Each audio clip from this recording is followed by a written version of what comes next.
Je me tenais devant la grande fenêtre du salon, regardant au loin la pelouse devant.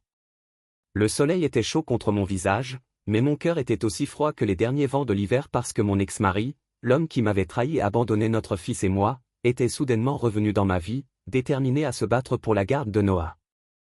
Il y a 10 ans, j'ai épousé Eric. 1 an plus tard, Noah est né. Je croyais autrefois qu'Eric serait l'homme qui m'accompagnerait tout au long de ma vie, mais avant même que Noah n'ait 1 an, tout a changé. Eric est tombé amoureux d'une autre femme. Pour elle, il m'a forcé à signer les papiers du divorce et m'a expulsé, moi et mon fils en bas âge, de notre maison à San Francisco. Après le divorce, je suis resté seul, élevant seul un bébé. La vie m'a presque écrasé. Il y a eu d'innombrables moments où j'ai pensé à tout mettre fin, mais chaque fois que je baissais les yeux sur cette petite vie douce et innocente dans mes bras, je serrais les dents et je tenais bon. Après le divorce, Eric a complètement disparu, ne laissant derrière lui qu'une pension alimentaire mensuelle pour enfants, la seule chose qu'il ait jamais faite qui ressemblait vaguement à être père. Je croyais vraiment que je n'aurais plus jamais rien à voir avec lui. Mais juste au moment où je commençais à reconstruire ma vie avec David, Eric s'est présenté à ma porte exigeant de reprendre Noah. J'ai laissé échapper un rire froid et je lui ai demandé, « Tu n'as pas eu de fils avec cette femme. Pourquoi tu t'en prends à Noah maintenant ?» Le visage d'Eric s'assombrit instantanément. Serrant la mâchoire, il cracha, « N'ose pas le dire. Ce gamin n'était même pas à moi. J'ai été pris pour un imbécile. Il m'a dit que toutes ces années, il pensait que ce garçon était le sien. Mais à mesure que l'enfant grandissait, il réalisa qu'il n'y avait aucune ressemblance. Un test de paternité a confirmé ses pires soupçons. Le garçon n'avait aucun lien biologique avec lui. En entendant cela, j'ai failli rejeter la tête en arrière et j'ai ri. Karma, je pensais qu'il ne manquait jamais sa cible. Je l'ai regardé avec rien d'autre que du mépris. Alors, qu'est-ce que ça fait ? Tu m'as fait la même chose il y a toutes ces années et maintenant tu peux porter la couronne d'un imbécile. Satisfaisant, n'est-ce pas ? Le visage d'Eric se contracta, mais il ne répondit pas, marmonna-t-il, « Dis ce que tu veux. Je sais que je t'ai fait du tort. » Il inspira longuement et profondément puis dit lentement, « Ma santé se détériore. Le médecin a dit, il m'est presque impossible d'avoir un autre enfant maintenant. J'ai entendu dire que vous et David aviez une fille. Attendez, donnez-moi Noah. Laissez-le rester avec moi pour qu'il puisse prendre soin de moi quand je serai vieux. » Je l'ai regardé d'un ton glacial, je continue de rêver. Le visage d'Eric se durcit et sa voix s'élève brusquement, « Je ne suis pas là pour demander. Je suis là pour te dire, soit tu es d'accord, soit je te verrai au tribunal. » Après avoir refusé Eric, une lourde tristesse s'est installée sur moi. Noah avait grandi sans la présence d'un père, aspirant toujours au genre d'amour paternel qu'il n'avait jamais vraiment connu.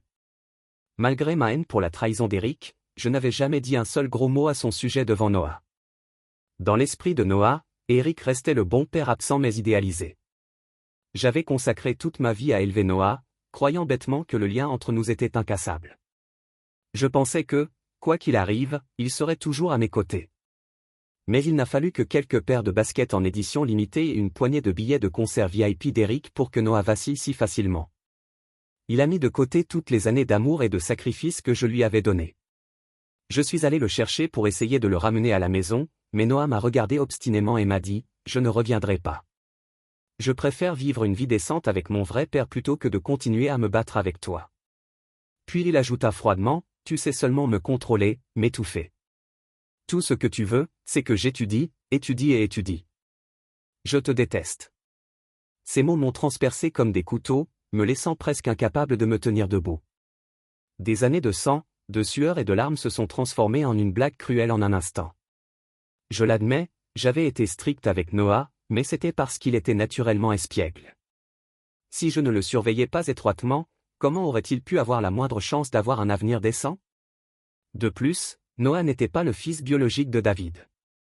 J'avais constamment peur que ses manières sauvages puissent amener David à lui en vouloir. J'étais strict parce que je voulais le protéger, l'aider à avoir une place dans notre maison. Mais il n'a pas compris. Il n'a jamais compris.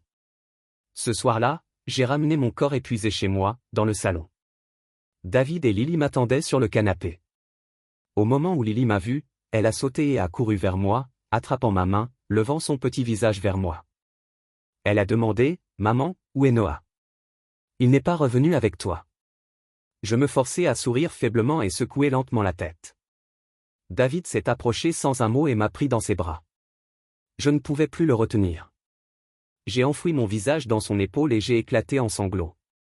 Lily serra fermement ma main avec ses petits doigts, sa voix tremblante alors qu'elle murmurait « Maman, s'il te plaît, ne pleure pas, s'il te plaît, ne pleure pas. » Sa voix douce et tremblante était comme un fil délicat reliant les endroits en moi qui étaient sur le point de s'effondrer. Plus tard, j'ai raconté à David tout ce qui s'était passé. Mais ferme, même s'il est avec son père maintenant, tu seras toujours sa mère, ne doute pas de toi, ne te sens jamais abandonné, tu m'as toujours et tu as Lily, nous n'allons nulle part, j'ai encore les yeux remplis de larmes, mais cette fois il avait raison si le cœur de Noah était déjà parti, qu'il soit parti. S'est installé dans un silence étrange et lourd, si silencieux que l'horloge de la cuisine sonnait doucement. Une brise remuait les arbres dehors. Quelque part à proximité, la tondeuse à gazon d'un voisin bourdonnait régulièrement. Je me tenais près de la fenêtre, une tasse de café froid à la main, regardant fixement l'écran de mon téléphone. Cela faisait une semaine que Noah avait emménagé avec Eric, il ne m'avait pas envoyé un seul message et je ne l'avais pas contacté non plus. David m'a gentiment exhorté, laisse-le découvrir tout seul. J'ai compris, mais cela n'a pas arrêté la douleur dans ma poitrine, l'inquiétude agitée qui me rongeait. Parfois, j'ouvrais les réseaux sociaux et vérifiais tranquillement les mises à jour d'Eric. Sur les photos, Noah portait au pied de toute nouvelle basket athlétique Gear en édition limitée, riant en aidant Erika. Monter une tente dans le jardin. Son sourire était large. Ses yeux se plissaient en petits croissants brillants. Chaque photo ressemblait à une petite aiguille qui me piquait le cœur. Noah était-il vraiment heureux ou était-il simplement emporté par l'excitation de quelque chose de nouveau? J'ai posé mon téléphone et pris une profonde inspiration, me forçant à m'éloigner de la cuisine. N'y pense vraiment pas, mais la nuit, après que Lily se soit endormie et que David se soit retiré dans son bureau pour travailler, je me retrouvais à nouveau tranquillement à chercher mon téléphone, faisant défiler ces photos brillantes et joyeuses. Puis j'éteignais l'écran et m'enfonçais profondément dans les coussins du canapé de l'autre côté de la ville. Noah était en effet pris dans l'excitation. Au début, Eric lui a acheté la console de jeu dont il avait toujours rêvé. Le réfrigérateur était rempli de chips, de soda et de chocolat, des choses qu'il n'aurait jamais pu rêver d'avoir librement chez moi. Il n'était plus obligé de respecter un horaire de devoir. Il pouvait rester éveillé tard dans le salon avec Eric à regarder des matchs de basket jusqu'à minuit passé le lendemain matin. Même s'il bâillait pendant le petit déjeuner, personne ne le pressait de se préparer pour l'école. Noah pensait, voilà à quoi ressemble la liberté. Personne ne se souciait s'il mangeait trop de malbouffe. Personne ne planait au-dessus de lui. Pendant qu'il luttait avec ses devoirs. Il pouvait s'étendre sur le canapé sans entendre un mot de plainte. De temps en temps, il entendait le fantôme de ma voix dans son esprit, lui rappelant doucement de boire moins de soda ou insistant pour qu'il éteigne les lumières et dorme à l'heure. Mais il secouait rapidement la tête, repoussant les souvenirs. Je suis grand maintenant, et je me suis dit que Mom est en train de me faire un bossage de maman. Eric a ignoré cela, disant qu'il était trop occupé par son travail pour y assister. Dîner, quand il y en avait, il restait généralement des pizzas froides à emporter sur le comptoir de la cuisine. Personne ne lui a demandé s'il avait mangé. Personne ne semblait même le remarquer. Au début, Noah se dit que ça n'avait pas d'importance, qu'il était un homme maintenant, qu'il n'avait plus besoin que quelqu'un prenne soin de lui. Mais peu à peu une douleur sourde commença à grandir dans un coin de son cœur. Parfois, il s'asseyait en boule sur le canapé du salon, regardant les étoiles, croquant distraitement des chips, et il pensait tranquillement, si maman était là, elle me préparerait un sandwich chaud et un verre de lait chaud. Il renifla durement, secouant rapidement la tête pour chasser cette pensée. Je ne suis plus un petit enfant, marmonna-t-il dans sa barbe, même si ses yeux devenaient embués et rouges. Je ne savais rien de tout cela. Je vivais simplement dans mon propre petit monde, j'apprenais lentement à plier mes ailes et à arrêter de courir après le petit garçon qui dérivait de plus en plus loin. Parfois, je passais des après-midi à planter des fleurs dans le jardin, sentant la lumière du soleil réchauffer le sol et dégager un léger parfum sucré.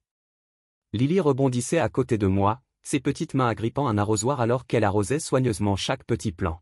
« Maman, cette fleur va-t-elle produire beaucoup de petites fleurs ?» a-t-elle demandé, en clignant des yeux. Je me suis accroupi, lissant doucement ses cheveux avec ma main, et j'ai souri. Tant que nous en prendrons bien soin, ils pousseront fort et fleuriront beaucoup de belles fleurs.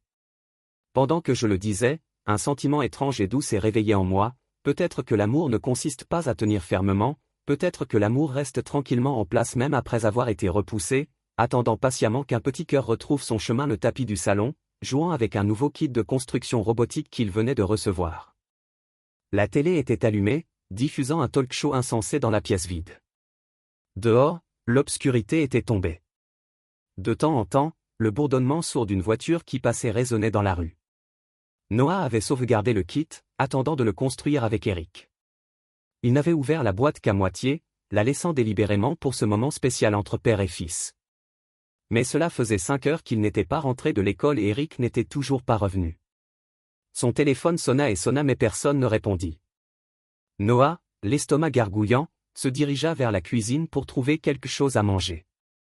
Le réfrigérateur était presque vide, juste quelques bouteilles de bière et une boîte de sandwich sur le point d'expirer. Il hocha la tête sur le pain dur et rassis, sentant un étrange espace creux s'agrandir de plus en plus à l'intérieur de sa poitrine. Enfin, à 10 heures, la serrure de la porte a claqué. Eric entra en titubant, l'air épuisé, sa veste à moitié accrochée à son épaule, une bouteille pleine de whisky balançant de sa main. Il lança un regard fugace à Noah et grogna, « Pourquoi n'es-tu pas encore au lit ?» Noah cligna des yeux, serrant plus fort le kit de construction. « Je t'attendais, tu te souviens ? Nous étions censés construire le robot ensemble. » Eric enleva ses chaussures et agita vaguement la main, haussa deux mains, « Gamin, je suis battu ce soir. » Sans un mot, il disparut dans la cuisine, ouvrit le whisky et but un verre plein d'un trait. Noah restait figé, le kit robot lourd dans ses mains. À ce moment-là, il avait l'impression d'avoir été abandonné sur une île déserte, sans personne autour de lui. Le week-end a apporté du beau temps. Le soleil du début de l'automne était chaud et doux, et l'air lui-même sentait légèrement bon. Je me tenais devant la maison d'Eric, tenant une boîte de brownies fait maison, hésitant longtemps.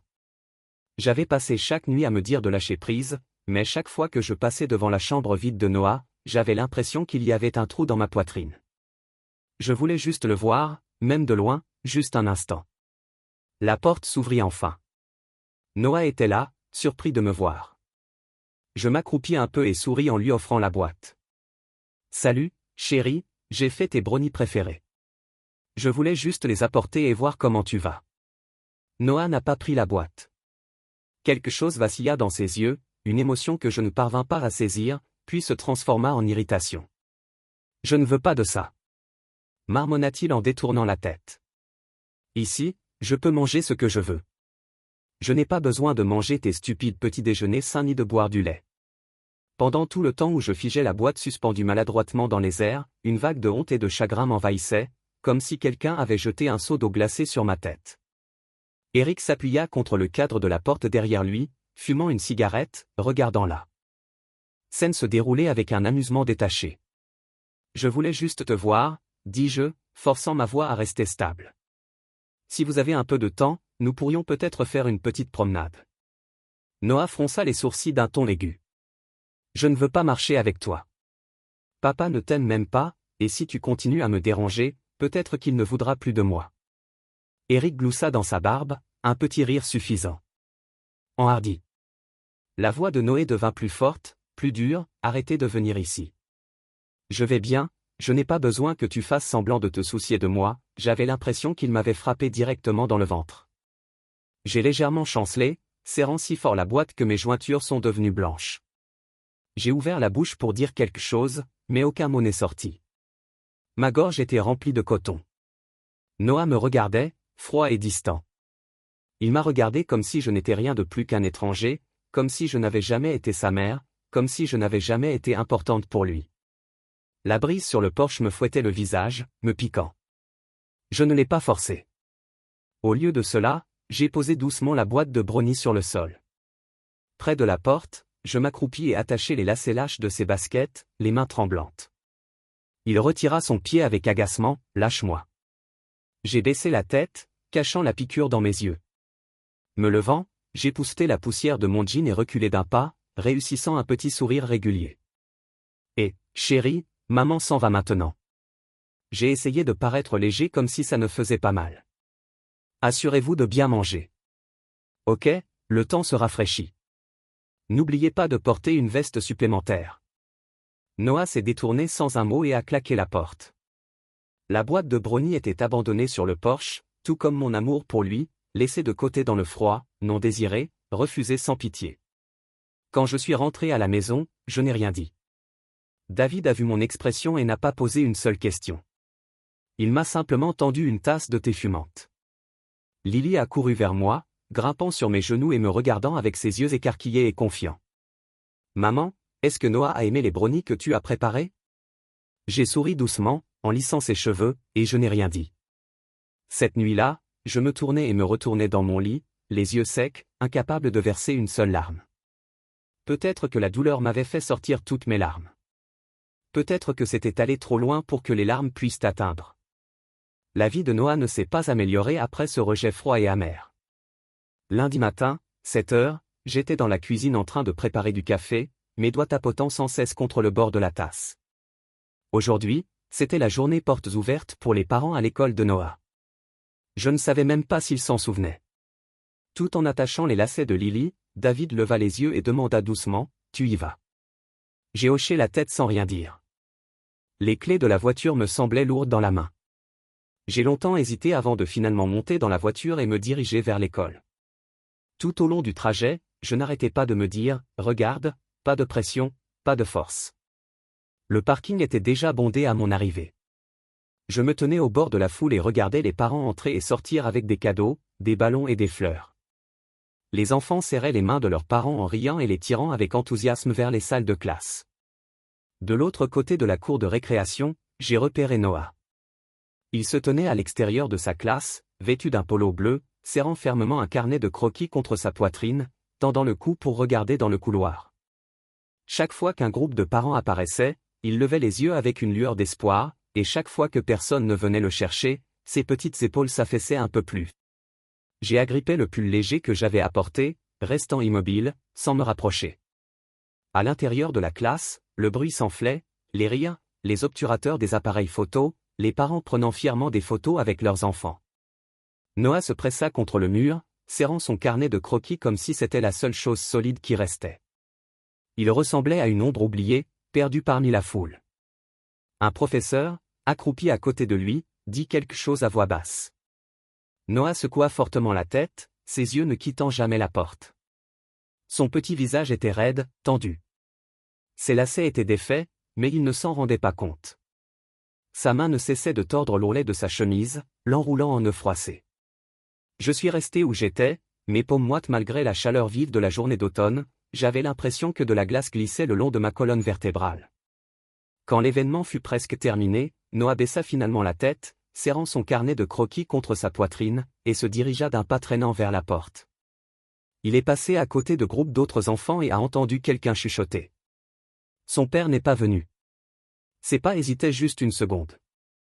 Puis il baissa encore plus la tête et poursuivit son chemin sans réfléchir. J'ai fait quelques pas en avant. Noah a levé les yeux et nos regards se sont croisés à travers la cour de récréation. Ses yeux s'écarquillèrent, légèrement pris au dépourvu, mais l'instant d'après, il se détourna brusquement, tira sur les sangles de son sac à dos et sprinta vers la rue bondée de voitures.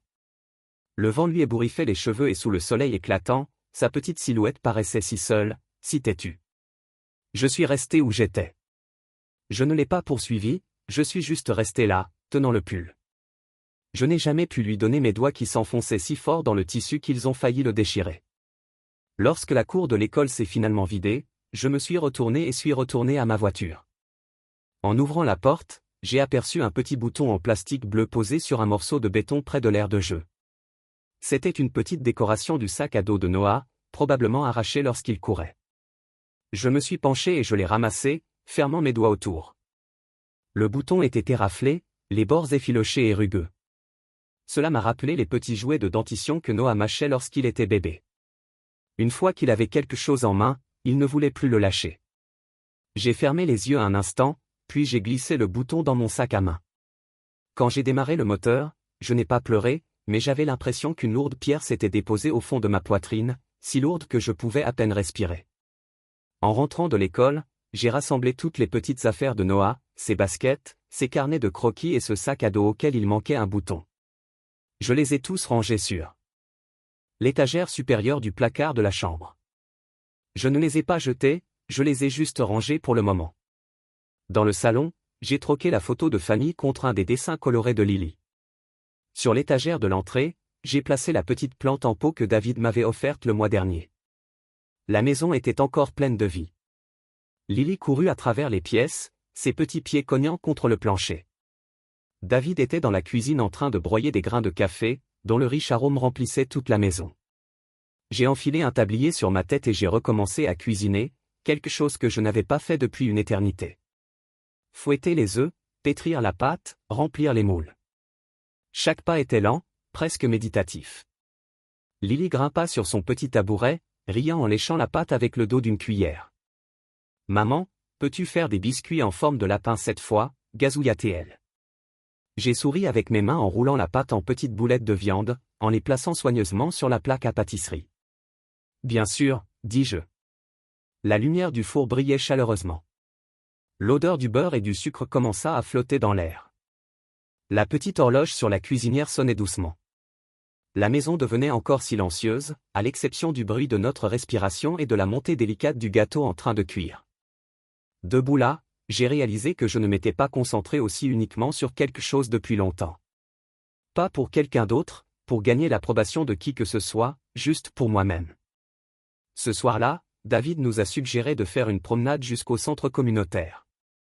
Nous nous promenions le long du trottoir sous les lampadaires qui clignotaient un à un, projetant de douces flaques de lumière. Les voisins taillaient les haies. Les enfants faisaient voler des cerfs-volants au coin des rues. À l'entrée du centre communautaire, il y avait une nouvelle affiche appelant aux bénévoles. David le montra avec un sourire. « Qu'en penses-tu ? Cours de pâtisserie, enfants, projets artistiques, cela vous convient parfaitement. » Je n'ai pas répondu immédiatement. J'ai regardé le bout de mes doigts, pâle et légèrement usé. Au bout d'un moment, j'ai déchiré un bulletin d'inscription, je l'ai plié soigneusement et je l'ai mis dans la poche de ma veste. La brise s'agitait, faisant légèrement gonfler la poche comme une petite braise tenace qui brillait encore doucement en moi. Quelques jours plus tard, j'ai croisé Jess à l'épicerie. Elle poussait un chariot et me fit signe en me voyant marcher avec un sourire facile. « Rachel, tu as entendu ? Les fiancés d'Eric Nolan ont rencontré une fille au gymnase. Elle a un garçon de 5 ans. » Elle l'a dit avec désinvolture, mais au moment où les mots ont frappé mes oreilles, mes doigts ont serré le panier si fort qu'il a craqué. J'ai forcé un sourire, j'ai essayé de garder ma voix légère. « Oh vraiment ? Je n'ai tout simplement pas remarqué la raideur de mon visage. » Continua-t-elle gaiement. « Je les ai vus en ville le week-end dernier à la boulangerie. Ce petit garçon, adorable. » Eric le tenait dans ses bras, ressemblant à un père fier. Un bourdonnement remplit mes oreilles et mes paumes devinrent glissantes de sueur. Jess a finalement dérivé vers un autre sujet. J'ai hoché la tête, poussant le chariot sans but dans les allées, les étagères et les produits se brouillant dans une tache de couleur que je ne pouvais pas vraiment voir. Quand je suis rentré à la maison, je ne l'ai pas dit à David ce soir-là, après avoir lu à Lily son histoire avant d'aller au lit, je suis resté assis près de la fenêtre pendant très longtemps, regardant les étoiles piquer le ciel sombre une à une. Il y avait un poids qui pesait sur ma poitrine, épais et implacable, me tirant vers le bas. Noah, est-ce qu'il allait bien ? Samedi soir, Lily était dans le salon en train de construire une tour avec des blocs. J'étais dans la cuisine en train de préparer un nouveau lot de biscuits. Mon téléphone a sonné une notification du groupe de parents de l'école. Distraitement, je l'ai ouvert en tapant dessus. Ils avaient posté des photos des activités de groupe des portes ouvertes, faisant défiler des dizaines de visages souriants, j'ai immédiatement repéré Noah. Il était là, vêtu de ce polo bleu familier, accroupi au bord de la cour de récréation, les genoux serrés contre sa poitrine, la tête baissée.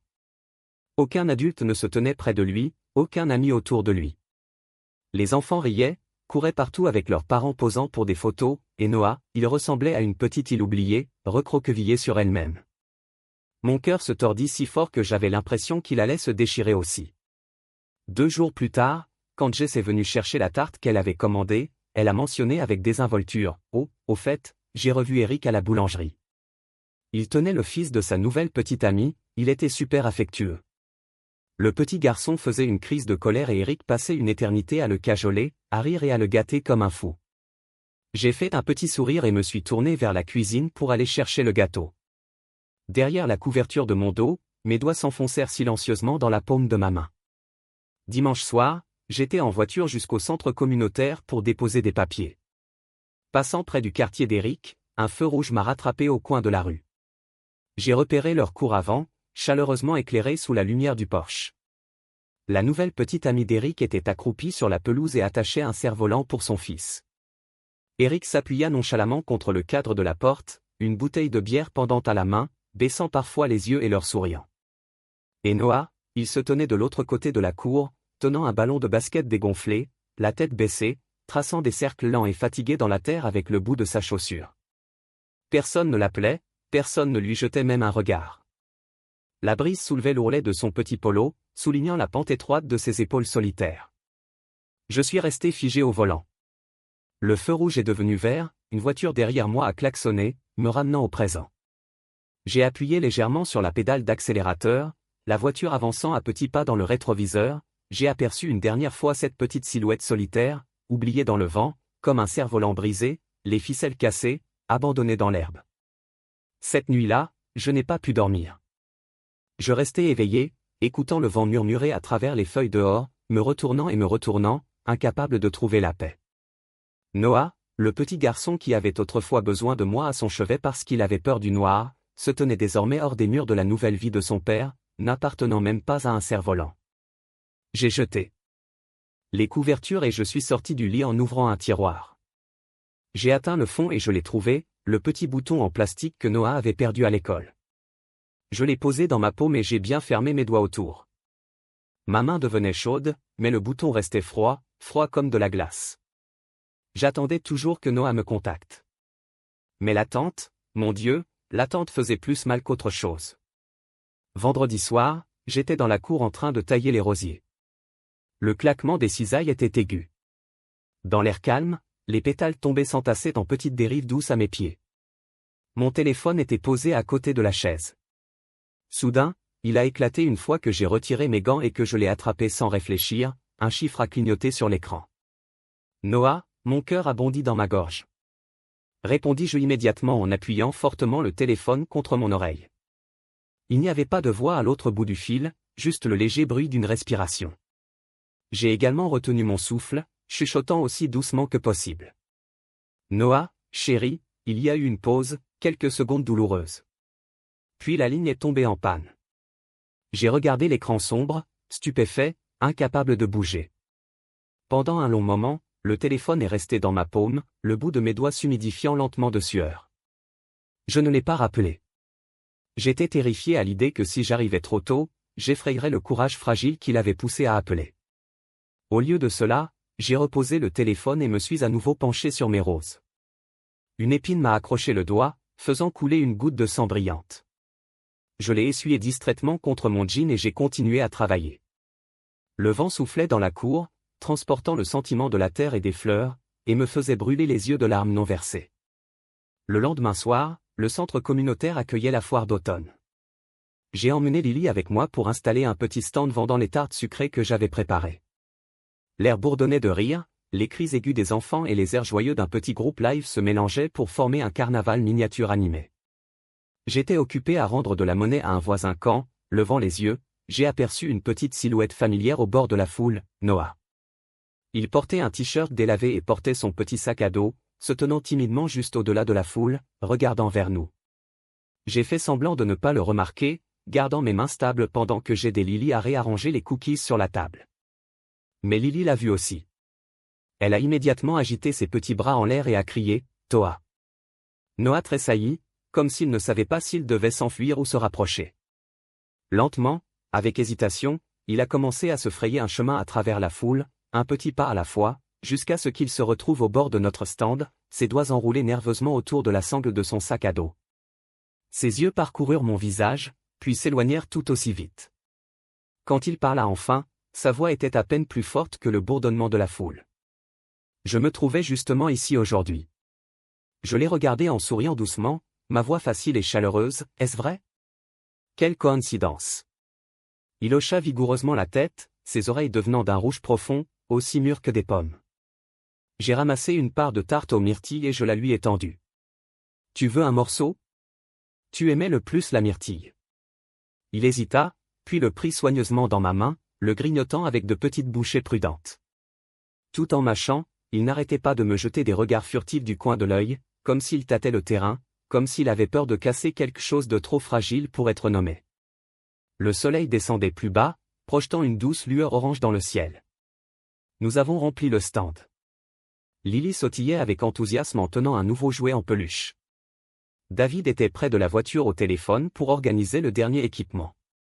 Je me suis penché pour plier la nappe quand une petite voix délicate flottait derrière moi, « Maman ». Je me suis retourné et j'ai vu Noah debout à quelques mètres, la tête baissée, égratignant sa sneaker contre le sol. « Vous rentrez chez vous les gars ?» demanda-t-il d'une voix, disparaissant presque dans l'air du soir. J'ai hoché la tête en souriant, « Nous le sommes ». Il se mordit la lèvre, s'agita et, après une longue pause anxieuse, il murmura, « Puis-je vous accompagner ?» Mes doigts se resserrèrent légèrement autour du tissu que je pliais, mais je gardai mon sourire facile et ma voix ferme. « Bien sûr que vous le pouvez. Lily en serait ravie. » Lily poussa un cri de joie et courut en passant ses bras autour de la taille de Noah.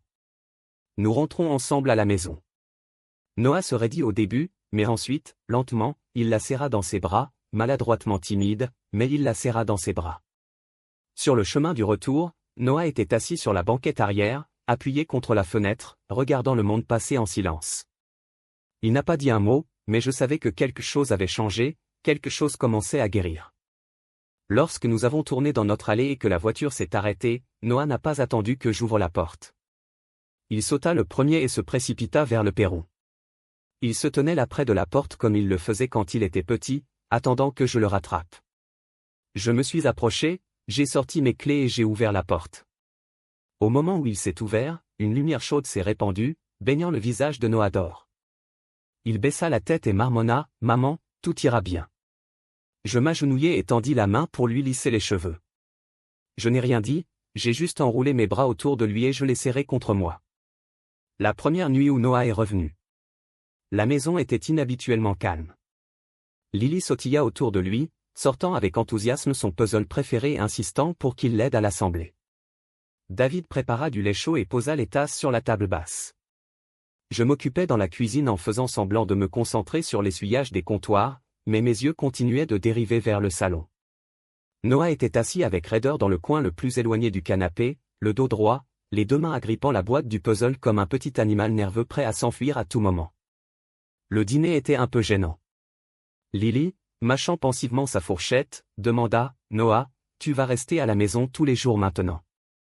Noah garda longuement la tête baissée, tapotant sa nourriture avec sa fourchette, silencieux, avant de marmonner un doux, à peine audible, « Ouais, je ne l'ai pas poussé, je n'ai pas demandé ce qui s'était passé chez Eric, j'ai juste rempli son assiette tranquillement, un plat à la fois, comme si rien n'avait changé. » Au début, Noah était assis de manière rigide, tous ses muscles tendus, mais lorsque David tendit la main et posa un morceau de steak dans son assiette, quelque chose en lui sembla se détendre un peu. Après le dîner, j'ai rassemblé les assiettes et les ai transportées dans la cuisine. Quand je me suis retourné, j'ai attrapé Noah debout avec hésitation près de la table, tordre l'ourlet de sa chemise entre ses doigts. Son visage rougit du rose. « Maman, dit-il, voix basse, les yeux collés sur le sol. Puis-je vous aider à laver la vaisselle ?» J'ai gelé un instant. C'était le même Noé qui avait toujours gémi dans le lave-vaisselle étant ennuyeux, qui a traîné ses pieds à chaque fois que je demandais de l'aide. Et maintenant, il demandait ici. J'ai posé le cloth et j'ai souri. « Bien sûr, vous le pouvez. » Soulagé, Noah se précipita maladroitement vers l'évier, saisissant une assiette et une éponge. Ses petites mains maladroites mais déterminées. L'eau éclaboussa sur ses manches. Il fronça les sourcils de frustration mais frottait obstinément chaque assiette, refusant d'abandonner.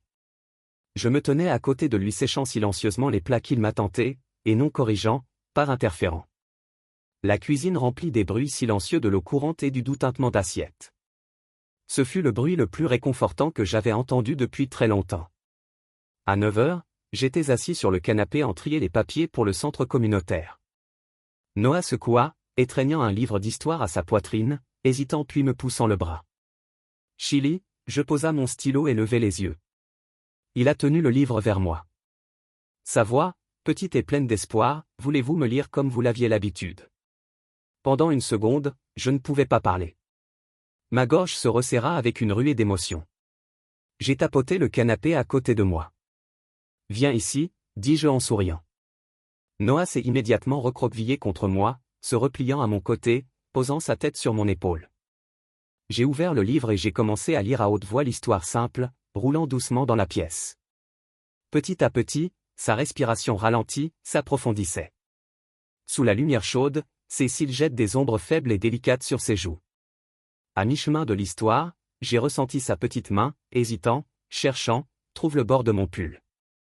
Il l'a serré étroitement, comme il le faisait quand il était petit, et terrifié je le laisserai à l'école maternelle cette nuit-là. Je ne lui ai pas posé de questions sur le passé. Je n'ai pas demandé ce qui s'était passé, je ne l'ai pas pressé de répondre à des réponses ou à des excuses, et il n'a pas expliqué, n'a pas dit désolé. Il s'accrochait encore et encore à moi, se tenant au tissu de mon pull comme une bouée de sauvetage. Je lui tape doucement le dos, sentant la chaleur de son petit corps pressé contre moi. Il y avait aussi une douleur dans mon cœur, une tendresse. Certaines choses que j'ai réalisées avaient trouvé leur chemin, lentement, douloureusement, mais ils sont revenus après tout. Après que Noah soit officiellement rentré chez lui, la vie s'est progressivement installée dans un rythme constant. Chaque jour après l'école, il se transformait dans ses vêtements de maison et s'asseyait tranquillement pour faire ses devoirs. Après le dîner, il m'aiderait à essuyer la table et à lire des livres d'images à Lily. Ce n'était pas une obéissance exagérée choquante. Ce fut un effort maladroit mais authentique, comme un petit âge de scène battu en étendant lentement vers la lumière du soleil. Encore une fois, je ne l'ai pas poussé. Je ne l'ai pas tiré. J'y suis simplement resté, un mur régulier dans le dos, silencieux et patient qui attend. Un après-midi, je faisais des roses dans la cour lorsque mon téléphone a sonné. Un nombre que je n'ai pas reconnu a flashé à l'écran. J'ai répondu sans réfléchir. La voix d'Eric est passée, Orséaro est agité, Rachel, j'ai entendu le dos de Noah avec toi. Vous pensez que vous pouvez simplement le voler. Ma main se figea les médiums, mais ma voix est restée calme, lisse comme un étang encore. Noah est revenu parce qu'il voulait Eric. Laissez-vous un rire amer. Il agit juste. Vous l'empoisonnez contre moi. Je vais à nouveau demander la garde. Tu m'entends? Rendez-vous en cours. Je n'ai pas discuté. J'ai simplement répondu, cool et même bien, à bientôt en cours. Et puis j'ai raccroché. Mes doigts étaient encore un peu froids, mais à l'intérieur, j'étais stable, plus stable que je ne l'avais été depuis des années. Cette nuit-là, je me suis assis dans l'étude et j'ai sorti les anciens documents de divorce et de garde. Le lendemain matin, j'ai rencontré Nancy dans un café, un vieil ami, maintenant avocat principal dans une petite entreprise. J'ai présenté toute l'histoire sur le café.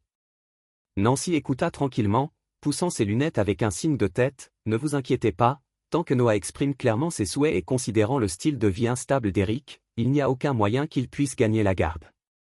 Elle hésita puis a ajouté doucement, mais des gens comme lui, ils ne descendent pas facilement. Tu devrais être prêt. J'ai souri, soulevant ma tasse de café. C'est bon, je ne suis plus la fille effrayée. J'étais dans la vingtaine. Pendant ce temps, les rumeurs sur Eric ont commencé à circuler dans la communauté. Son fiancé, ou plutôt son ex-fiance, a affiché une diatribe cinglante sur les réseaux sociaux, l'ivresse, le saut d'emploi, l'empilement de la dette de carte de crédit, même menaçant son enfant. Le post est devenu viral pendant la nuit. Même l'ancien pasteur de l'église a fait un commentaire voilé pendant le service du dimanche sur l'importance des responsabilités familiales.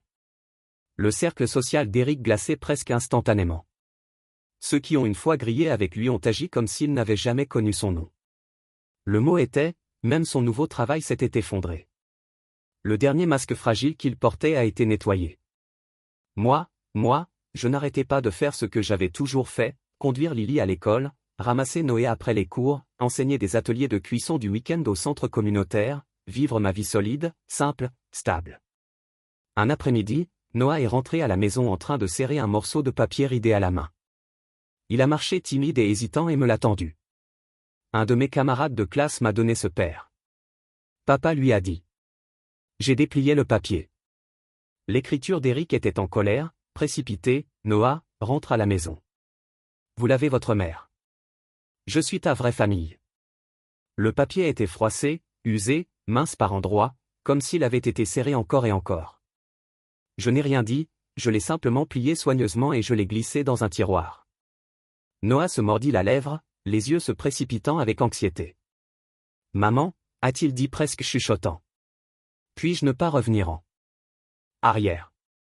Je me suis accroupi pour que nous étions des yeux, ma voix, calme et ferme. Noah, qu'est-ce que tu veux? Il m'a regardé ici. Hey, he said then, you're staying here. A few weeks later, the court ruling came down. Based on Noah's stated wish and Eric's unstable circumstance, he was granted full sole custody. The day the document arrived, we celebrated by planting new flowers in the backyard. The soil was rich and loose, the sunlight warm and generous. Noah knelt beside me, carefully pressing small seedling into the earth. Mom, he asked, glancing up. Pensez-vous que ceux-ci fleuriront un jour? Je me penchai bas, en glissant une minuscule farine de maïs dans la saleté, souriant. Ils le feront, j'ai dit, tant que nous prenons soin d'eux, ils fleuriront magnifiquement. David a rejoint nous, arrosant les rangées de minuscules pousses. Lily applaudit les mains, tournoyant à son propre petit morceau. Je me suis levé en regardant la famille que nous avions construite, la vie que nous avions choisie, et une joie tranquille féroce a rempli ma poitrine. La brise a balayé la cour portant l'odeur de la terre et de l'herbe fraîche, se brossant contre mon visage comme une bénédiction. Une fois que j'ai pensé que certaines blessures ne guériraient jamais. Mais les voici. Non seulement la guérison mais la fleur brillante et têtue, contre les chances. Personne ne m'a remis cette vie. Je me suis battu pour chaque centimètre, étape par étape, seul. Je suis Noah. Je me souviens du premier jour où j'ai emménagé avec papa. J'étais en fait assez excité. Papa a soufflé de la musique rock des haut-parleurs de la voiture. Les fenêtres sont tombées si larges. Le vent a gâché mes cheveux dans un gâchis sauvage et emmêlé. Je me suis assis sur le siège passager en train de serrer la boîte de mes nouvelles chaussures de basketball, me disant encore et encore, c'est génial, je suis enfin libre de la maman en train de la tête. J'ai même fait une liste de contrôle de la liberté, jouer à des jeux vidéo pendant 3 heures par jour, manger 2 glaces chaque jour, rester jusqu'à minuit, courir autour de la maison dans mon pyjama, plus jamais, je n'ai jamais vu de carrosserie ou à plus de gigantesques brocolis. Goat. Personne ne m'a crié pour tourner hors des lumières. Vous voyez, je me suis dit que je vais bien sans maman. Je vais très bien. Mais peu à petites choses ont commencé à se sentir éloignées. Une nuit, papa a organisé une fête avec un tas de ses amis. Je me suis caché dans la cuisine et j'ai volé une boîte de bière, mon cœur battant comme un fou, je me suis dit que si tous les adultes boivent une gorgée ne fera pas de mal, non? Le liquide glacé a brûlé ma gorge, me faisant tousser si fort ma poitrine a CHD. Mon estomac s'est transformé jusqu'à ce que je pensais que je pourrais jeter tout mon dîner. Cette nuit-là, je me suis recroquevillé dans le coin de ma chambre en train de serrer une poubelle, se transmettant dans une sueur froide de la douleur dans mon intestin. Dehors, les adultes riaient et hurlèrent. Personne n'a remarqué que je manquais. Personne n'a frappé à ma porte pour me demander si j'allais bien. Le lendemain, j'ai mis un visage courageux, joué à des jeux vidéo, mangé des jetons comme si rien ne s'était passé parce que profondément, je ne voulais pas l'admettre, ma liste de contrôle de la liberté. Peut-être que ce n'était pas aussi génial que je le pensais au début. Papa tirait toujours avec moi des cerceaux avec moi ou me emmenait pour des hamburgers, mais très bientôt, il est devenu de plus en plus occupé. Il était toujours au téléphone ou dans la cour en riant trop fort avec une femme blonde. Une fois, j'ai terminé un dessin, j'étais vraiment fier et j'ai couru dehors pour le montrer. Papa, j'ai crié, agitant le papier en l'air, mais il était trop occupé à plaisanter avec la femme blonde pour m'entendre. J'ai appelé à nouveau. Cette fois, il a finalement levé les yeux, fronça les sourcils et claqua, « Non, pas maintenant, nous parlerons plus tard », la dame a juste ri, me regardant comme si j'étais un chien errant bruyant. Je me tenais là, tenant toujours mon dessin, mes bras brûlants depuis combien de temps je le maintenais. Finalement, je l'ai simplement plié tranquillement et je me suis glissé à l'intérieur. Cette nuit-là, j'ai continué à plier ce dessin encore et encore jusqu'à ce que ce soit une balle froissée fourrée profondément dans le fond de mon tiroir. Plus tard, papa a déplacé la dame blonde et son fils dans la maison. Le petit garçon était plus jeune que moi, joufflu, courant dans de nouvelles baskets brillantes et serrant un jouet robot mousseux. Papa a peint la nouvelle pièce de l'enfant un jaune vif, lui a acheté un ensemble complet de nouvelles draps, de nouveaux jouets, l'a emmené au parc d'attractions. Je me tenais sur l'escalier en les regardant des sacs à coincer dans la maison, en entendant papa rire et dire « Regardez-le, quel bon enfant, pas comme quelqu'un d'autre que je connais, se cachant toujours dans sa chambre avec un visage aigre. Quelqu'un à proximité a ri et a ajouté « Ouais, les enfants de nos jours ont une plus grande attitude que les adultes. » Tout le monde a ri comme si je ne me tenais même pas là, comme si j'étais invisible. Un après-midi, ils ont organisé une fête d'arrière-cour. Papa se tenait avec une bière à la main, riant avec ses copains. Le petit garçon a zippé autour de la pelouse sur une nouvelle planche à roulettes, les adultes applaudissent et applaudissent, faisant l'éloge de son intelligence et bien. Je me tenais sous le porche tenant un ballon de basket contre ma poitrine, regardant toute la scène à distance. Personne ne m'a appelé, personne ne m'a demandé si je voulais jouer. Je m'accroupis lentement, roulant le basket sous mon pied. Le soleil était aveuglant. J'ai plissé les yeux contre la lumière, la gorge sèche, mais aucun mot ne sortirait. Cette nuit-là, je me suis caché dans la buanderie. La machine à laver rugit et secoua le sol sous moi. Je me recroqueville à côté, appuyant mon visage dans mes genoux, essayant si fort de ne pas faire de bruit, mais les larmes sont toujours venues, trempant silencieusement à travers les genoux de mon jean. Je n'ai pas osé crier à haute voix. J'avais peur si papa m'a entendu qu'il venait de froncer les sourcils et de casser « Noah, pouvez-vous arrêter d'être si ennuyeux ?» Alors j'y suis resté, niché dans le coin de la buanderie, laissant le grondement de la machine couvrir le son d'un petit garçon se brisant tranquillement comme une petite souris. Personne n'a même remarqué de blessé tout seul. Vendredi soir, la maison était creuse et silencieuse. Papa, cette dame et son fils étaient partis à une fête. Personne ne m'a mentionné. Personne ne m'a demandé si je voulais venir au réfrigérateur. Il n'y avait rien d'autre qu'une boîte de pépites de poulet séché. J'en ai attrapé un, j'ai pris une bouchée, froide caoutchouteuse et dure. Le téléviseur était allumé, clignotant des publicités insensées à travers le salon vide, le son rebondissant sur les murs. Je me recroqueville dans le coin du canapé serrant mes genoux, regardant le ciel à l'extérieur passer du bleu sombre au noir alors que les réverbères scintillaient sur un. À la maison d'accent grave côté, les fenêtres brillaient chaudes et douces. Je pouvais voir un petit enfant faire du vélo dans la cour, une mère appelant de la porte « Entrez, il est temps pour le dîner ». J'ai enterré mon visage plus profondément dans la fissure du canapé. Ma poitrine me faisait mal, une douleur serrée et grattante comme un chaton qui griffe de l'intérieur. Je ne sais pas exactement quand, mais soudain, ma main a atteint mon téléphone, ce numéro, je le savais par cœur. Pourrais le composer. Les yeux fermés, mon pouce planait, tapotant, tremblant avant de enfin presser l'appel. La ligne a sonné 2 fois et la panique a explosé dans ma poitrine. Mon cœur battait si fort que ça faisait mal. La sueur me piqua les paumes. Noah, voix de maman, douce, familière, comme une couverture chaleureuse lors d'une nuit glaciale. J'ai ouvert la bouche mais rien n'est sorti. Ma gorge était farcie de coton. Tout ce que je pouvais entendre, c'était ma propre respiration superficielle, peur, tristesse et quelque chose de vif et de douleur qui ressemblait beaucoup à la honte. Je suis resté silencieux. Noah, chérie. Elle appelait à nouveau, doucement, comme si elle me tenait à moi. J'ai fermé les yeux, j'ai serré les dents et, avec un doigt tremblant, j'ai terminé l'appel. L'écran est devenu noir, reflétant un visage pâle et solitaire que je reconnais à peine. Je me serre plus serré en moi, étreignant mes genoux, fixant le sol fixe. Dans ma tête, j'ai continué à chanter « Je suis un homme ». Maintenant, les hommes gèrent leurs propres problèmes. Mais peu importe combien de fois je l'ai répété, mes yeux ont piqué de plus en plus chaud jusqu'à ce que les larmes se répandent, tombant sur mon jean, brûlant comme de minuscules étincelles. Je n'ai pas beaucoup dormi cette nuit-là. La voix de maman faisait écho dans mon esprit, douce, stable, appelant mon nom comme si je n'avais pas été oublié après tout. Samedi après-midi, il y a eu une foire d'automne dans le parc près de l'école. J'ai entendu des camarades de classe en parler, stand de bonbons, pop-corn, un petit terrain de jeu.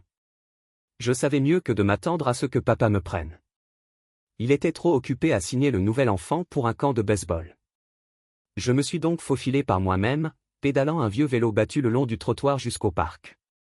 L'endroit était emballé, tentes partout, des ballons qui se balancent dans la brise, l'air plein de musique et de rire. Je traverse la foule, poussant mon vélo, regardant autour de moi. Je ne savais même pas ce que je cherchais avant de la voir. Maman portait une veste en jean légère et un tablier blanc, accroupie par un petit stand disposant des plateaux de tartes. Lily était à côté de sa tenue de fourchette, riant et bavardant. David luttait avec un poteau de tente tenace, son visage rouge de l'effort. La lumière du soleil les a renversés, douce et dorée. Je me tenais là caché au bord de la foule, enraciné sur place. Ils avaient l'air si heureux, si entiers, si complets, et je me sentais comme un morceau supplémentaire, quelque chose qui ne correspondait pas. Je voulais me retourner et partir. Vraiment, je l'ai fait, mais mes pieds ne bougeraient pas. À l'intérieur de ma poitrine, une petite voix effrayée a chuchoté, « Allez, marchez, peut-être qu'ils vous veulent toujours. » J'ai serré mes dents.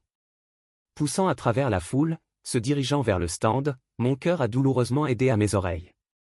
Mes paumes étaient lises de sueur. Puis Lily m'a repéré. « Frère » a-t-elle crié, agitant frénétiquement et rebondissant vers moi.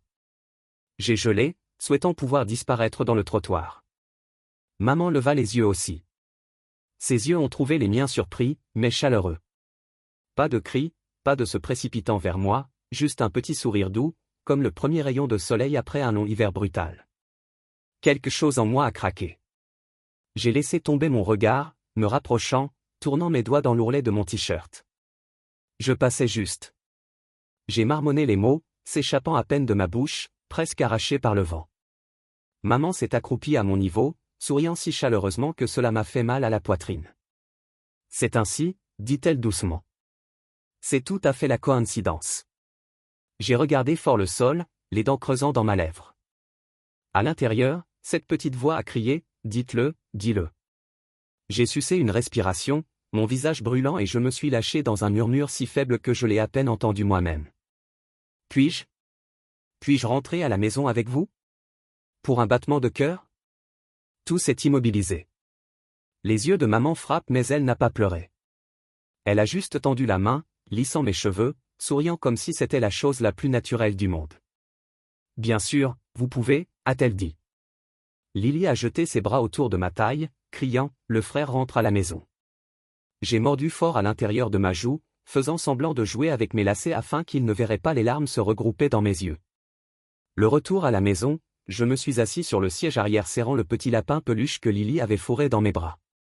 La brise dérivait à travers les fenêtres portant l'odeur des feuilles et de la fumée de bois, cette odeur familière de l'automne. Je me suis penché contre la fenêtre, jetant un coup d'œil à maman conduisant et au fond, quelque chose de chaud et de brillant clignote dans ma poitrine. Pour la première fois depuis longtemps. Je le ressentais comme si j'étais exactement là où j'étais censé être et je savais que je n'allais jamais lâcher prise.